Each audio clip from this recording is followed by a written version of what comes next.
Hello प्यारे दोस्तों, मेरा नाम है ऋषभ सिंह और आप सभी देख रहे हैं आपका अपना यूट्यूब चैनल ऋषि यस क्लासेस। और आज के इस लेक्चर में हम बात करने वाले हैं बीएससी सेकेंड ईयर के थर्ड सेमेस्टर मैथमेटिक्स का जो हमारा पेपर है अलजेब्रा एंड मैथमेटिकल मेथड्स, उसका जो यूनिट 6 है जिसमें हम लैप्लास ट्रांसफॉर्म के बारे में पढ़ते हैं, उसको हम ऑलरेडी कवर कर चुके हैं। यानी कि लैप्लास ट्रांसफॉर्म को हम पूरी तरीके से पढ़ चुके हैं। टोटल 10 लेक्चर लगे थे। आप लोगों को अगर नहीं पता है, आप इस चैनल पर पहली बार आए होंगे, तो आप हमारे प्लेलिस्ट सेक्शन में जाकर भी देख सकते हैं। आपको आई बटन पर भी मिल जाएगा और लिंक भी आप सभी को हम डिस्क्रिप्शन में प्रोवाइड कर देंगे। और इस लेक्चर से हम शुरुआत करने वाले हैं इनवर्स लैप्लास ट्रांसफॉर्म के बारे में पढ़ना। जैसे हम जानते हैं कि कोई भी फंक्शन होता है तो उसका इनवर्स फंक्शन भी एग्जिस्ट करता है, वैसे ही जो भी लैप्लास ट्रांसफॉर्मेशंस होते हैं उनका इनवर्स भी ट्रांसफॉर्मेशन एग्जिस्ट करते हैं। तो इसी के बारे में इस लेक्चर में हम पढ़ेंगे और यह एक इंट्रोडक्शन वीडियो है और यह न्यू एजुकेशन पॉलिसी के अकॉर्डिंग ही है। ठीक है, तो चलिए इस लेक्चर की शुरुआत करते हैं। लेकिन अगर आप सब इस चैनल पर पहली बार आए होंगे तो जरूर सब्सक्राइब करने के साथ बेल आइकन को ऑल पर भी सिलेक्ट कर लीजिएगा, जिससे इस प्लेलिस्ट के अगले लेक्चर के नोटिफिकेशन आपके पास सबसे पहले पहुंचे। और अपने दोस्तों के साथ इस चैनल को जरूर शेयर करिए, जिससे उन सभी बच्चों का फ्री ऑफ कॉस्ट पढ़ाई हो सके। तो चलिए अब इस लेक्चर की शुरुआत करते हैं। आप अपने कॉपी और पेन लेकर बैठ जाइएगा, क्योंकि हम मैथमेटिक्स के नोट्स आप सभी को टेलीग्राम ग्रुप में नहीं प्रोवाइड करते हैं। फिर भी अगर आप हमारे टेलीग्राम चैनल से ज्वाइन करना चाहें तो लिंक आप सभी को हम डिस्क्रिप्शन में प्रोवाइड कर देंगे। ठीक है, अब यहाँ पर देखो, हम बात करते हैं कि इनवर्स लैप्लास ट्रांसफॉर्म क्या होता है। ये उसका डिफिनीशन लिखा गया है, लेकिन इस पर अभी फोकस करने की जरूरत नहीं है। आप मेरे पहले शब्दों पर फोकस करो, एक एक चीज को समझते हैं, उसके बाद हम आगे प्रोसीड कर लेंगे। ठीक है, देखो हम जानते हैं, कुछ चीजों को जानते हैं, जैसे इंटरमीडिएट में हम पढ़ चुके हैं कि अगर कहीं भी sine x is equal to Y लिखा हुआ दिख जाए तो इसे हम लिख सकते हैं x is equal to sine inverse y भी लिख सकते हैं ना। ऐसे ही अगर कहीं भी आपको tan x ही मान लेते हैं, tan x is equal to z दिख जाए तो x इज इक्वल टू हम लिख सकते हैं tan इनवर्स z। ऐसे हम लिख सकते हैं ना। हर एक फंक्शन को कहने का ये मतलब है कि अगर कहीं भी f ऑफ x दिख जाए, f of x is equal to y है, तो इसे हम लिख सकते हैं x is equal to f inverse y। ये हम लोग इंटरमीडिएट में भी पढ़ चुके हैं इनवर्स फंक्शन के बारे में।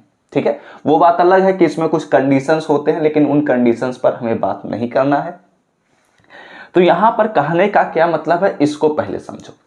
जैसे हम जानते हैं कि अगर कोई भी हमारे पास फंक्शन दिया गया है और उसका कुछ वैल्यू होता है, तो उस फंक्शन f को, जैसे यहां पर f लिखा गया है, इस फंक्शन f को अगर हम राइट हैंड साइड ट्रांसफर कर दें तो यह जो फंक्शन होता है f ऑफ x, वह f इनवर्स y का एक नया वैल्यू देना शुरू कर देता है। कहने का यह मतलब है कि f को अगर हम राइट हैंड साइड में भेज दें तो यह इसका इनवर्स फंक्शन बन जाता है। बातें क्लियर हुई? तो ऐसे ही अगर हम बात करते हैं लैप्लास ट्रांसफॉर्म के बारे में, तो हम जानते हैं लैप्लास ट्रांसफॉर्म ऑफ, चलो एक एग्जांपल ले लेते हैं, e के पावर at को। यही हम एग्जांपल ले लेते हैं। तो e के पावर at का जो लैप्लास ट्रांसफॉर्म होता है वो हम लोग ने पढ़ा है 1/s - a। ठीक है, इतना हमने पढ़ा है। तो अब हम क्या करते हैं, लैप्लास ट्रांसफॉर्म को, ये लैप्लास ट्रांसफॉर्म है, अब लैप्लास ट्रांसफॉर्म के यल को क्या करते हैं, राइट हैंड साइड भेज देते हैं। तो यहां पर क्या बचेगा, e की power at is equal to Laplace inverse of 1/s - a लिख सकते हैं। यानी कि जो हमारे पास अभी तक हम लैप्लास ट्रांसफॉर्म को करते हुए चल रहे थे, अब उसका अपोजिट हम करना शुरू कर देंगे तो वही लैप्लास इनवर्स लैप्लास ट्रांसफॉर्म हो जाएगा। जैसे एक एग्जांपल के तौर पर समझ लेते हैं, नॉर्मल सा एग्जांपल। जैसे आप अपने घर से कॉलेज पर गए तो ये आप फॉरवर्ड डायरेक्शन में गए। ठीक है, अगर आप, वैसे केमिस्ट्री तो सबका ही सब्जेक्ट होता है, ऐसे ही समझ सकते हैं। जैसे हम फॉरवर्ड डायरेक्शन में चले गए, मतलब आप अपने घर से अपने कॉलेज पर चले गए। अब अपने कॉलेज से जब अपने घर पर आ रहे हैं तो वह क्या कर रहे हैं, आप रिवर्स प्रोसेस को कर रहे हैं। यानी कि मैथमेटिक्स की दुनिया में क्या कहते हैं, इनवर्स प्रोसेस कर रहे हैं। ठीक है, तो वही चीज यहां पर ऐसे मिलेगा। यानी कि अगर हम e के पावर at का जब हम डायरेक्ट फॉरवर्ड डायरेक्शन में लैप्लास ट्रांसफॉर्म निकाल रहे थे तो 1/s माइनस a हो रहा था। अब e के पावर s इस लैप्लास ट्रांसफॉर्म को हम राइट हैंड साइड लेकर चले आए तो इसका यह इनवर्स बन गया और इसका जो वैल्यू होगा वह वही वैल्यू होगा जिससे यह आया है। बातें क्लियर हुई? तो ये एक एग्जाम्पल हुआ। एक और एग्जाम्पल की सहायता से मैं समझा देता हूं, उसके बाद इस डिफिनीशन पर हम बढ़ेंगे। जैसे हम जानते हैं एक बहुत ही बेसिक एग्जाम्पल है Laplace transform of 1 is equal to 1/s होता है। ठीक है, ये सभी चीजें मैंने ऑलरेडी पढ़ाया है, मैं उम्मीद कर सकता हूं कि आप लोगों को ये पता भी होगा। अब हम क्या करते हैं, तो इसे हम लिख सकते हैं 1 is equal to Laplace inverse of 1/s लिख सकते हैं ना। तो अब यहां से एक बात याद रख लो कि अगर कहीं भी आपको लैप्लास इनवर्स 1/s देखने को मिल रहा है तो इसका वैल्यू आपको हमेशा 1 रखना होगा। ठीक है, बातें क्लियर हुई? और कहीं भी आपको 1/s माइनस a लिखने को दिख जाए तो आपको रखना है e के पावर at। बातें क्लियर हुई? तो अब चलो हम डिफिनीशन पर बढ़ते हैं। डिफिनीशन भी कुछ यही चीजें लिखी गई हैं, बस उन्हें शब्दों में टेक्निकल टर्म्स में लिखा गया है। तो इसे हम कैसे समझेंगे इस पर भी फोकस कर लेते हैं। इसे मैं इरेज कर देता हूं क्योंकि ये हमारे पास केवल समझने के लिए थे। आते हैं अपने डिफिनीशन की तरफ। इफ अगर हमारे पास Laplace transform of f of t is equal to f of s है, यही चीज यहां पर लिखा गया है कि let ft be a function whose Laplace transform is f of s। ft हमारे पास एक फंक्शन है जिसका Laplace transform f of s है, वही चीज लिखा गया है। देन जो हमारे पास f ऑफ t होगा, यहां पर जो हमारे पास f ऑफ t होगा वह हमारे पास क्या होगा, लैप्लास इनवर्स होगा f ऑफ s का। बातें क्लियर हुई? तो वही चीज आगे लिखा गया है, then f of t is called as inverse Laplace transform of that function f of s।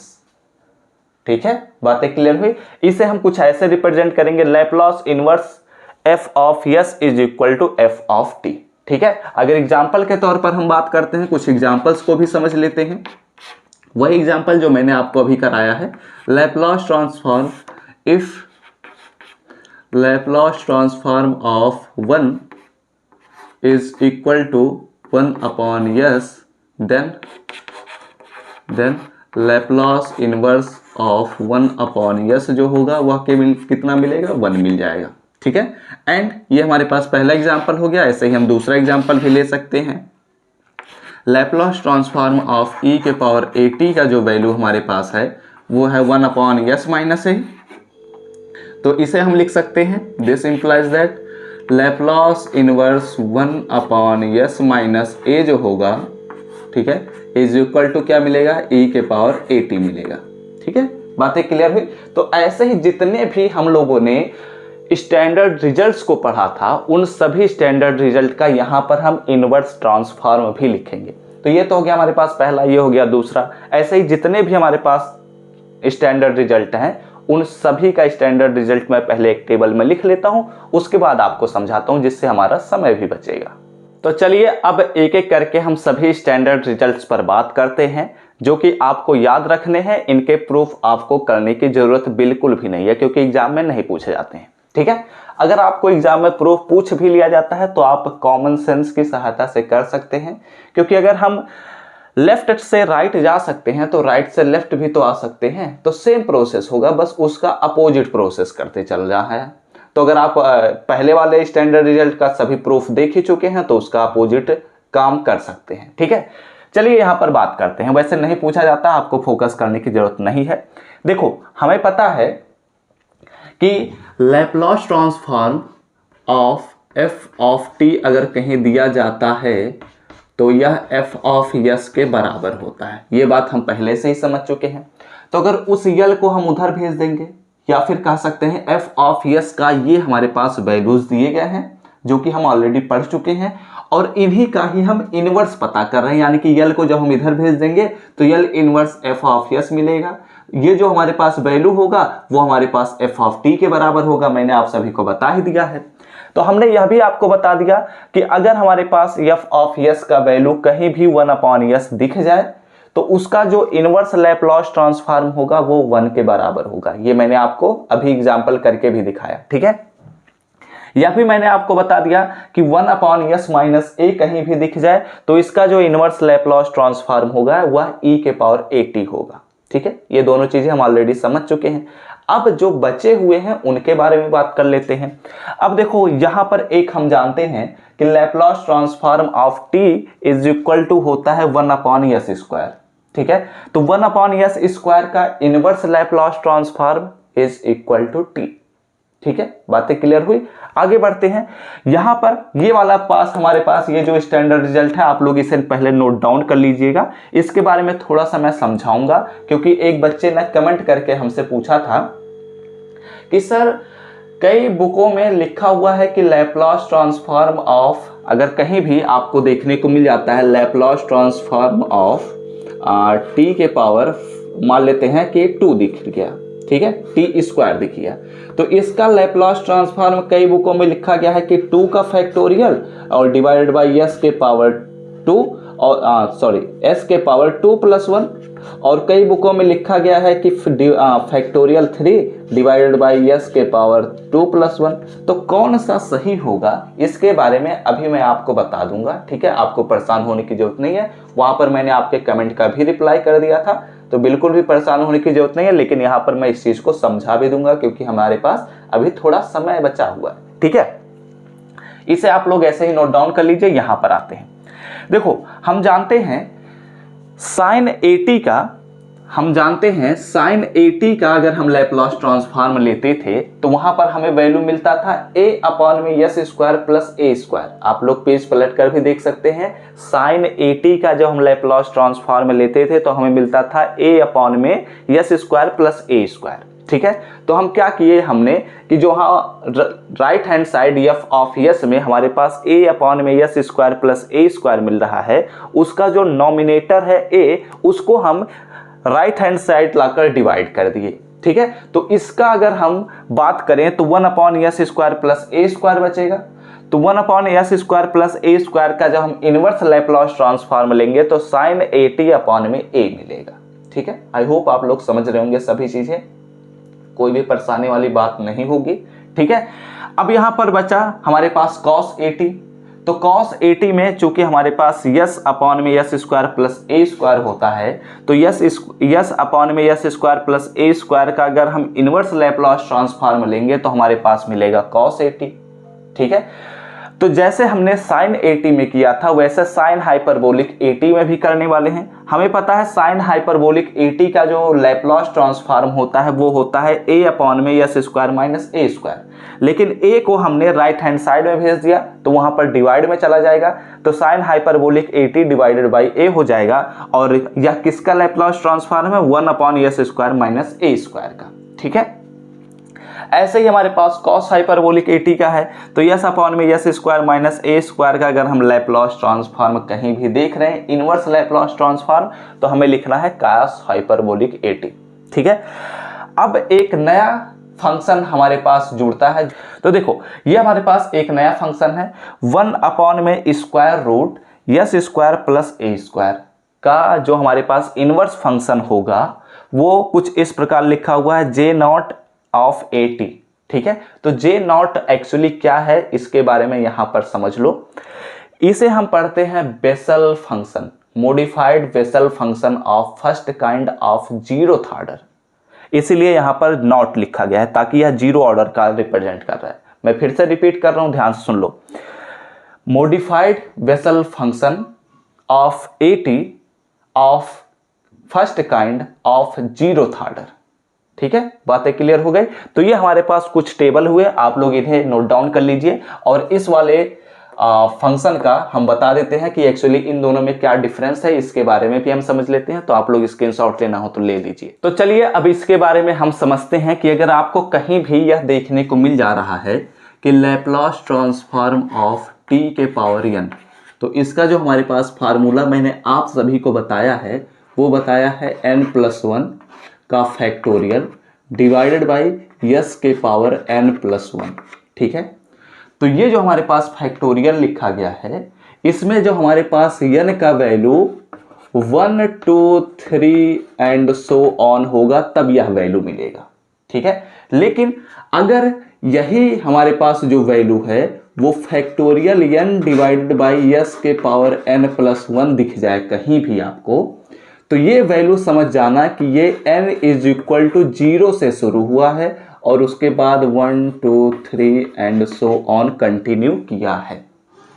इन दोनों में यही डिफरेंस है कि इसमें n का वैल्यू 1 से शुरू हो रहा है और इसमें n का वैल्यू 0 से शुरू हो रहा है, ठीक है। इसीलिए कई बुकों में आपको देखने को मिलेगा लैपलॉस ट्रांसफॉर्म ऑफ t के पावर अगर 2 कहीं भी लिखा हुआ दिख जाए, आप गूगल भी करेंगे तो यही आपको मिलने के चांसेस हैं कि 2 का फैक्टोरियल डिवाइडेड बाई s के पावर 2 प्लस 1, ठीक है। तो इसे आप लोग लिख देंगे 2 अपॉन में s के पावर 3।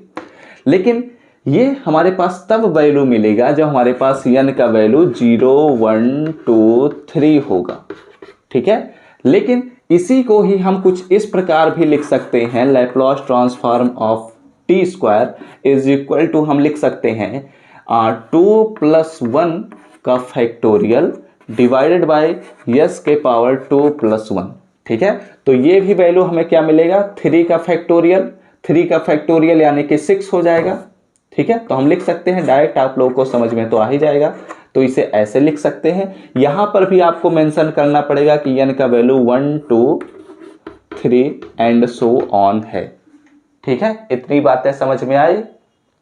तो देखो अब सवाल उठता है कि हम कौन सा एग्जाम में लिखें, क्योंकि वैल्यू में तो डिफरेंस आ ही जा रहा है, तो यह भी सच है कि वैल्यू में डिफरेंस आएगा, लेकिन आप कौन सा एग्जाम में लिखेंगे ये आप पर डिपेंड करेगा और क्वेश्चन के अकॉर्डिंग भी डिपेंड करेगा। देखो बहुत सारे राइटर्स इस बुक को, इस स्टैंडर्ड रिजल्ट को प्रेफर करते हैं, मैं भी आपको यही अब सजेस्ट करूंगा कि यही स्टैंडर्ड रिजल्ट आप प्रेफर करिए, लेकिन कोशिश करिए कि आप बाद में यह मेंशन कर दीजिए कि n is equal to 0 1 2 3 and so on है, ठीक है। जब इसको आप मेंशन कर देंगे तो ये जो हमारे पास स्टैंडर्ड रिजल्ट लिखा गया है यह एकदम परफेक्ट स्टैंडर्ड रिजल्ट हो जाएगा। अदरवाइज आप अगर इसको लिखेंगे तो भी आपको मेंशन कर देना चाहिए, अगर आप मेंशन कर देंगे तो अच्छी बात रहेगी, ठीक है। तो अब आपको कहीं भी कंफ्यूजन नहीं ना है। देखो हर एक चीज को पूछोगे मैं बताऊंगा, अगर आप खुद से ही अपने प्रॉब्लम्स को सॉल्व कर लेते हो तो अच्छी बात है, नहीं तो आप हमसे पूछ सकते हो। देखो उस बच्चे ने हमसे कमेंट करके पूछा, मैंने उसे सब कुछ बताया और यहाँ पर मैंने एक वीडियो के थ्रू भी बता दिया ताकि जो भी बच्चे इन चीज़ों के बारे में कन्फ्यूजन होंगे उन्हें मैं समझा सकूँ, ठीक है। अब एक चीज को और समझ लो, हम लोगों ने देखा अभी लैपलॉस ट्रांसफॉर्म ऑफ साइन AT कहीं भी लिखा हुआ दिख जाए तो इसका वैल्यू होता है a अपॉन में s स्क्वायर प्लस में a स्क्वायर, ये हमारे पास होता है, ठीक है। लैपलॉस ट्रांसफॉर्म को उधर भेज सकते हैं तो लैपलॉस इनवर्स a अपॉन में s स्क्वायर प्लस में a स्क्वायर, और इसका हमारे पास क्या वैल्यू मिलेगा साइन AT, ठीक है। तो अभी मैंने आप सभी को टेबल में लिखा था कि अगर हमारे पास लैपलॉस इनवर्स 1 अपॉन में s स्क्वायर प्लस में a स्क्वायर कहीं भी देखने को मिल जाए तो इसका वैल्यू हो जाएगा sine AT divided by a। बातें क्लियर हुई? तो यानी कि इस वैल्यू को इसके बराबर हम लिख सकते हैं, ठीक है। अधिकांश क्वेश्चन में ये वैल्यू दिया जाता है तो इसलिए इस फार्मूले का हम उपयोग करते हैं, इसीलिए मैंने इसको लिखवाया है, नहीं तो ये भी हम फार्मूले लिखवा देते, बात एक ही होती, कुछ भी अंतर नहीं होता। बस अंतर क्या हो जाता कि हमारे पास a का वैल्यू हमेशा क्वेश्चन में फिक्स कर देता है 1, तो इस सिचुएशन में आपको a उधर ट्रांसफर करना ही पड़ता है, ठीक है। तो इसलिए मैंने इसे भी करा दिया। अब आपको आई थिंक कहीं भी डाउट होनी नहीं चाहिए, तो ये आप लोग अगर नोट डाउन क्या ही करना है। अब चलो इसमें हम कुछ प्रॉपर्टीज को शुरू करते हैं। एक काम करते हैं, इस लेक्चर को यहीं समाप्त करते हैं क्योंकि मुझे थोड़ा जाना है बाहर, तो इसलिए अब इस लेक्चर को यहीं पर हम समाप्त करते हैं। और जो केमिस्ट्री का लेक्चर है वो आप सभी को आज प्रोवाइड नहीं कर पाएंगे हम, तो कल से आपको BSc थर्ड सेमेस्टर केमिस्ट्री के भी लेक्चर्स मिलेंगे। आज एक दिन छुट्टी रहेगा, केमिस्ट्री के लेक्चर्स नहीं प्रोवाइड कर पाएंगे क्योंकि हम जा रहे हैं बाहर। तो आई होप आप सभी को यह लेक्चर समझ में आया हो। इसके जो प्रॉपर्टीज हैं उसे हम अगले लेक्चर में बात कर लेंगे। जितने प्रॉपर्टीज लैप्लॉस ट्रांसफॉर्म के थे उतने ही प्रॉपर्टीज इनवर्स लैप्लॉस ट्रांसफॉर्म में भी हैं। तो इसे हम थोड़ा तेजी से लेकर चलेंगे, ताकि अगर हम लैप्लॉस ट्रांसफॉर्म को 10 लेक्चर में समाप्त किए थे तो कोशिश करेंगे इसे थोड़ा और जल्दी समाप्त कर दें। ठीक है, तो वीडियो अच्छा लगा हो तो लाइक कर दीजिएगा, कमेंट करके बताइएगा कि क्या आप सभी को यह लेक्चर समझ में आया है या नहीं, और इस लेक्चर को अपने दोस्तों के साथ शेयर कर दीजिएगा, जिनसे उन सभी बच्चों का फ्री ऑफ कॉस्ट प्रिपरेशन हो जाए जो बच्चे अभी भी भटक रहे हैं इधर उधर।